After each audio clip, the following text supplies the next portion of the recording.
শিলংয়ে Asian cup বাছাইয়ে ভারতের বিপক্ষে গোলশূন্য ড্র করেছিল বাংলাদেশ জাতীয় ফুটবল দল। সেই ম্যাচে লড়াকু পারফরম্যান্সের পুরস্কার হিসেবে ফিফা র্যাঙ্কিংয়ে 2 ধাপ এগিয়ে 183তম স্থানে উঠে এসেছিল হামজা জামালরা। তবে সেই অগ্রগতি ধরে রাখতে পারেনি লাল সবুজের বাংলাদেশ।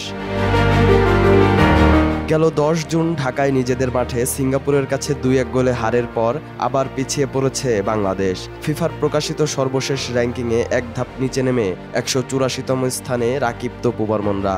র্যাঙ্কিংয়ের এই ওঠানামা যেন ফুটবলে বাংলাদেশের বাস্তব চিত্রটাই তুলে ধরে। অধারাবাহিকতা, ঘরের মাঠে হার আর তলানিতে আত্মবিশ্বাস। গত 1 বছরে ফিফা মোট 8 বার র্যাঙ্কিং হালনাগাদ করেছে, আর বাংলাদেশ বারবার ঘুরে ফিরে থেকেছে একটা সীমায়, 183 থেকে 186-র মধ্যে। ধারাবাহিক উন্নতি তো দূরের কথা, স্থিতিশীলতাও নেই। সর্বশেষ র্যাঙ্কিংয়ে 5.15 পয়েন্ট হারিয়ে বাংলাদেশের বর্তমান পয়েন্ট দাঁড়িয়েছে 899.01। বাংলাদেশের ঠিক ওপরে আছে ব্রুনাই, যাদের পয়েন্ট 900.62। আর ঘরের মাঠে বাংলাদেশকে হারানো সিঙ্গাপুর 2 ধাপ এগিয়ে উঠে এসেছে 159তম স্থানে।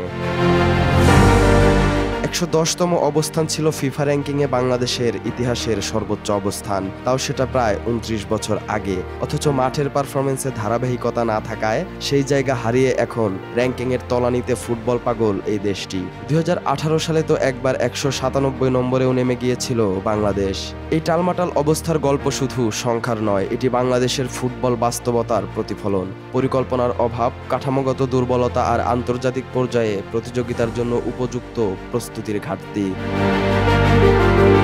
বর্তমানে বিশ্ব চ্যাম্পিয়ন আর্জেন্টিনা এখনও ধরে রেখেছে ফিফা র্যাঙ্কিংয়ের শীর্ষস্থান। জুনে বিশ্বকাপ বাছাইয়ে চিলিকে হারালেও কলম্বিয়ার সঙ্গে ড্র করার ফলে 0.8 পয়েন্ট হারিয়েছে দলটি। এখন তাদের মোট পয়েন্ট 1885.36। আর শীর্ষ 5-এ কোনো পরিবর্তন নেই। আর্জেন্টিনার পরে আছে স্পেন, ফ্রান্স, ইংল্যান্ড ও ব্রাজিল। তবে নজর কাড়ার মতো অগ্রগতি করেছে পর্তুগাল। সাম্প্রতিক উয়েফা নেশনস লিগে চ্যাম্পিয়ন হয়ে 1 ধাপ এগিয়ে তারা এখন 6 নম্বরে। ক্রিশ্চিয়ানো রোনালদোর দল দেখাচ্ছে অভিজ্ঞতা ও নতুন শক্তির মিশেলে এখনো বড় মঞ্চে প্রভাব রাখার ক্ষমতা রাখে তারা।